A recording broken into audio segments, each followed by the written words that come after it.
Welcome back to the another part of video CapCut video series. In this video we are going to discuss about overlay. Not overlay, we are going to let's move to the effects option, because this is the overlay is not needed and not need for beginners. Well, let's click on the effect option. If you want to use an effect in your video, you can also do that. Let me select the video. For example, I'm going to select this one and go to the effect option and then select it. Yeah, so now I'm going to select the video effect like this one. Click on the video effects.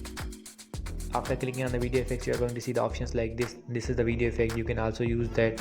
This is the video effects. You can use that. This is audio effects. You can use any effect you want. For example, I'm going to use this one. I have selected this and now click on this, right, press the right. This effect will work automatically. If you want to increase the duration of this effect, what you have to do, you have to click on this in the side of the effect. Now it will work till here. It's up to you that how you want to use, how many durations you want to keep on the effect. It's up to you. If you want to change the effect, now let me delete this. Click on the effect and go to the delete. I will click on the video effect. If you want to use another effect, for example, I'm going to use this one.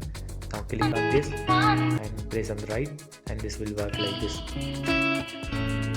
So here's the option we have. This is the best option. So I hope you understand this effect option, and this effect option is enough for today, and we will discuss about other things, about other options in the next video series. So see you in the next video.